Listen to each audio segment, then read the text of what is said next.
मैनू कदी कदी अफसोस हुंदा है, दुख हुंदा है, साडे विच, साडी कौम विच, साडी कम्यूनिटी विच कुछ ऐसे पुरख पैदा हो गए ने जिहड़े दुकानां खोल के बह गए ने।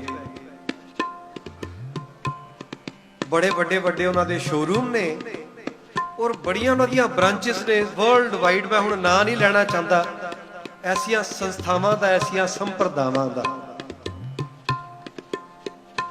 वो गुरबाणी दी मार्केटिंग कर रहे ने,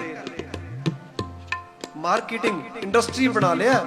असी, मैनू माफ कर देना मेरे बचन, हो सकता है किसी नू ठेस पहुंचा जाण, पर मैं गुरु ग्रंथ साहिब दी हज़ूरी च बह के सच बोले बिना रह नहीं सकदा। असी अखंड पाठां दी इंडस्ट्री खड़ी कर लई है। असी कीर्तन दी, असी कीर्तन नू भी इंडस्ट्री बना दिता है। ये ते प्रभु दे गुणगान सी, ये ते बंदगी सी, सिफत सलाह सी। असी इनू व्यापार बना दिता है। असी व्यापार बना दिता है। ऐसियां संप्रदावां जिथे महाराज दे सरूपां दी लाइन ला दिंदे ने, 50-50 सरूप इकट्ठे प्रकाश करके, फिर वो सारियां दे नां ते वखरा वखरा श्री अखंड पाठ साहब रखिया हुंदा है।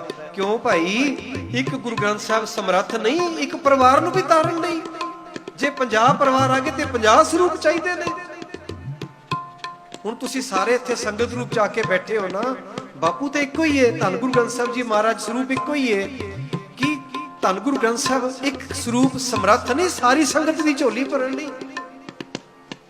जे उन्होंने जाके आखिए तुसीं क्यों लाइनां लाउंदे हो महाराज दे स्वरूपां दियां, वो कहंदे जी परिवार आके आखदा जी साडा पाठ वखरा रखो, साडा पाठ वखरा रखो। मैं कहा तुसीं समझाओ उन्होंने, तुसीं समझाओ, तुसीं समझाते क्यों नहीं? असल चो समझाना चाहते नहीं, उन्हें दुकानदारी बना ली है। जिस स्थान ते असीं बैठे हैं ना, मेरा इस स्थान नाल प्यार इसी करके पिया सी।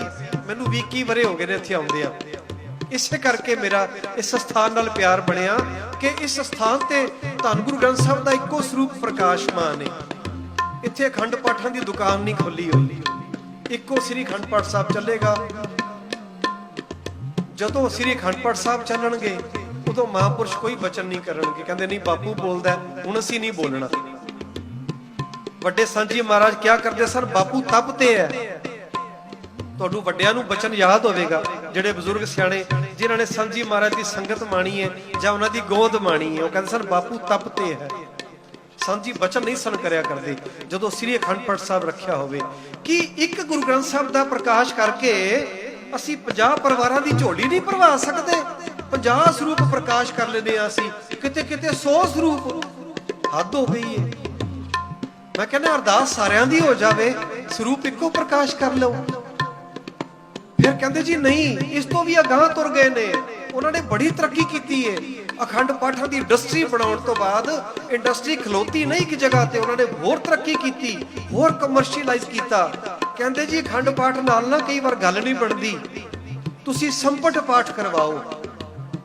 संपट पाठ हुण गुरु अर्जन देव पातशाह, गुरु नानक पातशाह उते विचारे अनपढ़ सन, उन्होंने तो पता ही नहीं सी, नहीं तो सानू दस ना जांदे भी भाई संपट ला के पाठ करोगे फल ज्यादा मिलेगा। संपट पाठ इंडस्ट्री बना के रुके नहीं, तरक्कियां करदी पई उन्हां दी इंडस्ट्री। अखंड पाठ नूं इंडस्ट्री बना लिया उन्होंने। तुसीं समझ गए होवोगे मैं किसी संप्रदा दा नाम लैके ना विरोध नहीं किसी का झेलना चाहता, क्योंकि अजकल बड़ा काम खराब है। तुसीं सारे सियाणे बैठे हो, मीडिया दे युग है, पुआड़े ही पै जांदे ने मगरों। संपट पाठ संपट ला के कहंदे जी इहदे नाल फल ज्यादा मिलेगा, बिना संपट लाया फल घट सी। श्री अखंड पाठ साहब दा फल भी घट सी, फिर संपट पाठ फिर वो भी छोटा पै गया। फिर उन्हां दी इंडस्ट्री ने होर तरक्की की। देखो हर इंडस्ट्री वधदी फुलदी है ना, अखंड पाठां दी इंडस्ट्री किवें पिछे रह सकदी सी। फिर उन्होंने एक होर पाठ बनाया, उहदा नाम रखिया ने महासंपट अखंड पाठ। वो खोरे 15 दिन च 21 दिन च भोग पाउंदे ने।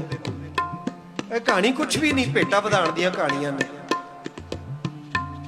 अखंड पाठ साहब की भेटा घट सी, संपट पाठ की भेटा होर वध जाएगी, महासंपट पाठ की होर वध जाएगी। परिवार के खर्चे वधाई जो, भेटा वधाई जो, दुकानदारियां बना लईआं ने। होर की है कि एक गुरु ग्रंथ साहब का प्रकाश करके असी सारे नहीं तर सकते? दसो मैनू, तुहाडे चों एक भी माई दा लाल खड़ा होके दसे भी एक सरूप सानू सारिਆਂ ਨੂੰ नहीं तार सकता? 51 अखंड पाठ साहब ने जी लड़ी चलती है जी, पाठां दी लड़ी, इन्हां दे प्यो दी लड़ी पता नहीं कित्थों बना ली लड़ी, ਕਿਹੜੀ ਲੜੀ ਬਣਾ ਲਈ ਇਹਨਾਂ ਨੇ, ਕਿਹੜਾ ਪਿਓ ਜੰਮਿਆ ਇਹਨਾਂ ਦਾ ਜਿਹੜਾ ਲੜੀਆਂ ਚਲਾ ਕੇ ਦੇ ਗਿਆ। ਗੁਰੂ ਨਾਨਕ ਸਾਹਿਬ ਤੋਂ ਵੱਡਾ ਸਾਡਾ ਕਿਹੜਾ ਪਿਓ ਆ ਗਿਆ? ਹੋਰ ਕਿਹੜਾ ਸ਼ਰੀਕ ਆ ਗਿਆ ਗੁਰੂ ਨਾਨਕ ਸਾਹਿਬ ਦਾ ਜਿਹੜਾ ਲੜੀਆਂ ਚਲਾ ਕੇ ਦੇ ਗਿਆ ਇਹਨਾਂ ਨੂੰ ਪਾਠਾਂ ਦੀਆਂ? ਇਹ ਜੀ ਪਾਠਾਂ ਦੀ ਲੜੀ ਚੱਲਦੀ ਜੀ, 51 ਪਾਠ 101, ਹੱਦ ਹੋਈ ਪਈ ਹੈ ਯਾਰ। ਅੱਜ ਸਾਡੇ ਇਤਿਹਾਸ ਉੱਤੇ ਕਿੰਤੂ ਪਰੰਤੂ ਹੋ ਰਿਹਾ ਹੈ, ਅੱਜ ਦਸ਼ਮ ਦੀ ਬਾਣੀ ਉੱਤੇ ਕਿੰਤੂ ਪਰੰਤੂ ਹੋ ਰਿਹਾ ਹੈ। ਇਹਨਾਂ ਮੂਰਖਾਂ ਤੇ ਕੋਈ ਕਿੰਤੂ ਪਰੰਤੂ ਨਹੀਂ ਕਰਦਾ, ਅਸੀਂ ਭੇਡਾਂ ਬਣ ਕੇ ਬੈਠੇ ਆ, ਸਾਡੇ ਚੋਂ ਕੋਈ ਨਹੀਂ ਬੋਲਣ ਜੋਗਾ। ਇਹ ਜੋ ਮਰਜ਼ੀ ਕਰੀ ਜਾਣ, ਅਸੀਂ ਅੰਨੇ ਆ, ਅਸੀਂ ਗੁੰਗੇ ਬੌਲੇ ਆ, ਸਾਡੀ ਮੱਤ ਮਾਰੀ ਗਈ ਹੈ, ਸਾਡੇ ਚੋਂ ਸੱਤਾ ਮੁੱਕ ਗਈ, ਅਸੀਂ ਬੋਲਣ ਜੋਗੇ ਨਹੀਂ। ਵੀ ਇਹ ਦੁਕਾਨਾਂ ਖੋਲ ਕੇ ਬੈਠੇ ਨੇ ਅਖੰਡ ਪਾਠਾਂ ਦੀਆਂ, ਸੰਪਟ ਪਾਠਾਂ ਦੀਆਂ, ਮਹਾ ਸੰਪਟ ਪਾਠ, ਕਿਆਸਾ ਵਧੀਆ ਨਾਂ ਰੱਖਿਆ, ਬੰਦਾ ਵੈਸੇ ਹੀ ਪ੍ਰਭਾਵਿਤ ਹੋ ਜਾਏ ਨਾ ਹੀ ਸੁਣ ਕੇ। ਮਹਾ ਸੰਪਟ ਪਾਠ। ਹੁਣ ਗੁਰਜਤ ਦੇ ਪਾਤਸ਼ਾਹ ਤੇ ਗ੍ਰੈਜੂਏਟ ਨਹੀਂ ਸਨ, ਉਹਨਾਂ ਨੇ BA MA ਕੀਤੀ ਕੋਈ ਨਹੀਂ ਸੀ, ਉਹਨਾਂ ਨੂੰ ਪਤਾ ਨਹੀਂ ਸੀ ਵੀ ਇਹਦਾ ਫਲ ਜ਼ਿਆਦਾ ਹੋਏਗਾ। ਨਹੀਂ ਸਾਨੂੰ ਦੱਸਣਾ ਚਾਹੁੰਦੇ ਕਿ ਬੇਟਾ ਸੰਪਟ ਪਾਠ ਕਰਿਓ, ਇਹਨਾਂ ਦਾ ਪਿਓ ਕੋਈ ਦੱਸ ਗਿਆ ਹੋਣਾ ਇਹਨਾਂ ਨੂੰ, ਸਾਨੂੰ ਤੇ ਨਹੀਂ ਪਤਾ। ਹੱਦ ਹੋ ਗਈ ਏ, ਭੇਡਾਂ ਹੀ ਬਣ ਕੇ ਰਹਿ ਗਏ ਆ ਅਸੀਂ, ਬਿਲਕੁਲ ਭੇਡਾਂ ਬਣ ਕੇ ਰਹਿ ਗਏ। ਉੱਤੇ ਖੱਲ ਚੜੀਏ ਸ਼ੇਰ ਦੀ, ਉੱਤੇ ਗਾਤਰੇ ਪਾਏ ਨੇ, ਕਿਰਪਾਨਾਂ ਪਾਈਆਂ ਨੇ, ਦੁਮਾਲੇ ਸਜਾਏ ਨੇ, ਦਸਤਾਰੇ ਸਜਾਏ ਨੇ, ਅੰਦਰੋਂ ਭੇਡਾਂ ਹੀ ਤੁਰੀਆਂ ਫਿਰਦੀਆਂ ਨੇ। ਕੋਈ ਨਹੀਂ ਬੋਲਦਾ, ਕੋਈ ਨਹੀਂ ਬੋਲਦਾ, ਤੇ ਜੇ ਕੋਈ ਬੋਲ ਪਵੇ ਤੇ ਉਹਦੀ ਦੁਸ਼ਮਣੀ ਹੈ, ਫਿਰ ਉਹਦੀ ਜਾਨ ਲੈਣ ਨੂੰ ਆਉਂਦੇ ਨੇ। ਸਾਧ ਸੰਗਤ ਜੀ, ਖਾਲਸਾ ਜੀ, ਸੁਚੇਤ ਹੋਣ ਦੀ ਲੋੜ ਏ। ਇਹ ਦੁਕਾਨਾਂ ਬੰਦ ਹੋਣਗੀਆਂ, ਸਮਾਂ ਆਏਗਾ ਇਹ ਦੁਕਾਨਾਂ ਬੰਦ ਹੋਣਗੀਆਂ। ਤੁਸੀਂ ਵੇਖਿਓ ਮੇਰੇ ਗੁਰੂ ਨਾਨਕ ਦੀ ਕਲਾ ਵਰਤੇਗੀ। ਇਹ ਡਿੱਗਦੇ ਪਏ ਨੇ, ਸਾਰੇ ਮੂੰਹ ਭਾਰ ਡਿੱਗਦੇ ਪਏ ਨੇ, ਇਹ ਹੌਲੀ ਹੌਲੀ ਸਾਰੇ ਡਿੱਗ ਜਾਣਗੇ, ਇਹ ਸਾਰੇ ਸ਼ੋਰੂਮ ਬੰਦ ਹੋ ਜਾਣਗੇ। ਸ਼ਬਦ ਨਾਲ ਜੁੜਨਾ ਹੈ, ਸ਼ਬਦ ਨਾਲ ਜੁੜਨਾ ਹੈ। ਪ੍ਰਭ ਬਾਣੀ ਸ਼ਬਦ ਸੁਭਾਖਿਆ, ਗਾਵੋ ਸੁਣੋ ਪੜੋ ਨਿਤ ਭਾਈ, ਗੁਰਪੂਰੈ ਤੂੰ ਰਾਖਿਆ। ਭਾਵੇਂ ਗਾ ਲੋ, ਭਾਵੇਂ ਸੁਣ ਲੋ, ਭਾਵੇਂ ਪੜ ਲੋ, ਫਲ ਇੱਕੋ ਜਿਹਾ ਹੀ ਜੇ। ਹੁਣੇ ਪੰਕਤੀ ਸੁਣਾਈ ਸੀ ਨਾ, ਕੋਈ ਗਾਵੇ ਕੋ ਸੁਣੈ ਹਰ ਨਾਮਾ ਚਿਤ ਲਾਏ। ਚਿਤ ਲਾਉਣ ਦੀ ਕੰਡੀਸ਼ਨ ਹੈ, ਹੋਰ ਕੋਈ ਕੰਡੀਸ਼ਨ ਨਹੀਂ, ਕੰਡੀਸ਼ਨ ਚਿਤ ਲਾਉਣ ਦੀ। ਪ੍ਰਭ ਕੀ ਉਸਤਤ ਕਰੋ ਸੰਤ ਮੀਤ, ਸਾਵਧਾਨ ਇਕਾਗਰ ਚੀਤ। ਇਕਾਗਰਤਾ ਦੀ ਕੰਡੀਸ਼ਨ ਹੈ, ਸਾਵਧਾਨਤਾ ਦੀ ਕੰਡੀਸ਼ਨ ਹੈ, ਮਨ ਦੇਣ ਦੀ ਕੰਡੀਸ਼ਨ ਹੈ, ਬਾਕੀ ਕੋਈ ਕੰਡੀਸ਼ਨ ਨਹੀਂ। ਅਸੀਂ 3 ਫੁੱਟ ਉੱਚੇ ਬਹਿ ਕੇ ਤੁਹਾਡੇ ਨਾਲੋਂ ਉੱਚੇ ਨਹੀਂ ਹੋਗੇ ਗਾਉਣ ਵਾਲੇ, ਤੁਹਾਡੇ ਹੀ ਅਸੀਂ ਤੁਹਾਡੀ ਚਰਨ ਧੂੜ ਹਾਂ, ਅਸੀਂ ਤੁਹਾਡੇ ਜੋੜਿਆਂ ਦੇ ਕਿਣਕੇ ਹਾਂ। ਜਿਹੜੇ ਤੁਹਾਡੇ ਜੋੜੇ ਥੱਲੇ ਧੂੜ ਲੱਗੀ ਹੈ ਨਾ, ਉਹਦਾ ਅਸੀਂ ਕਿਣਕਾ ਵੀ ਨਹੀਂ ਹੈਗੇ, ਹਜੇ ਉਹ ਵੀ ਨਹੀਂ ਬਣ ਸਕੇ। ਕੋਸ਼ਿਸ਼ ਕਰ ਰਹੇ ਹਾਂ, ਯਤਨਸ਼ੀਲ ਹਾਂ, ਸ਼ਾਇਦ ਬਣ ਜਾਈਏ ਇਸ ਜਾਮੇ 'ਚ ਰਹਿ ਕੇ। ਤੁਸੀਂ ਸਾਨੂੰ ਆਸੀਸ ਦਿਓ, ਗੁਰਦੇਵ ਪਾਤਸ਼ਾਹ ਮਿਹਰਾਮਤ ਕਰਨ। ਸਾਨੂੰ ਬਾਣੀ ਦੀ ਸਮਝ ਨਹੀਂ ਅਜੇ ਤੱਕ ਆਈ।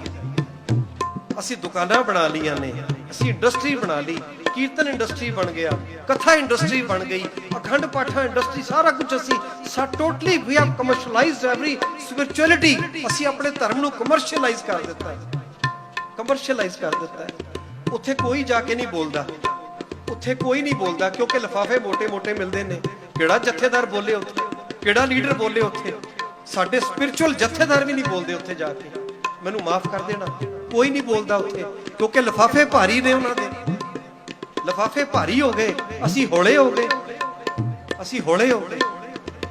ਬੜਾ ਅਫਸੋਸ ਹੁੰਦਾ ਹੈ। ਸਾਨੂੰ ਜਾਗਣ ਦੀ ਲੋੜ ਹੈ, ਸਾਨੂੰ ਸੁਚੇਤ ਹੋਣ ਦੀ ਲੋੜ ਹੈ। ਸਾਡਾ ਹੋਰ ਕੋਈ ਰੱਬ ਨਹੀਂ ਜੇ, ਕੋਈ ਹੋਰ ਰੱਬ ਨਹੀਂ, ਸਾਡਾ ਇਹੀ ਰੱਬ ਹੈ। ਵਾਹ ਵਾਹ ਬਾਣੀ ਨਿਰੰਕਾਰ ਹੈ। ਮੈਂ ਫਿਰ ਬੇਨਤੀ ਦੁਹਰਾ ਰਿਹਾ, ਬਾਣੀ ਨਿਰੰਕਾਰ। ਸਾਡਾ ਰੱਬ ਧੰਨ ਗੁਰੂ ਗ੍ਰੰਥ ਸਾਹਿਬ ਹੈ, ਸਾਡਾ ਰੱਬ ਗੁਰੂ ਨਾਨਕ ਹੈ, ਸਾਡਾ ਰੱਬ ਧੰਨ ਗੁਰੂ ਅਰਜਨ ਦੇਵ, ਗੁਰੂ ਗੋਬਿੰਦ ਸਿੰਘ ਸਾਹਿਬ ਪਾਤਸ਼ਾਹ। ਸਾਡਾ ਹੋਰ ਕੋਈ ਰੱਬ ਨਹੀਂ, ਰਾਰਾ ਬੱਬਾ ਰੱਬ ਸਾਡਾ ਕੋਈ ਨਹੀਂ, ਸਾਡਾ ਇੱਕੋ ਹੀ ਰੱਬ ਹੈ, ਧੰਨ ਗੁਰੂ ਗ੍ਰੰਥ ਸਾਹਿਬ।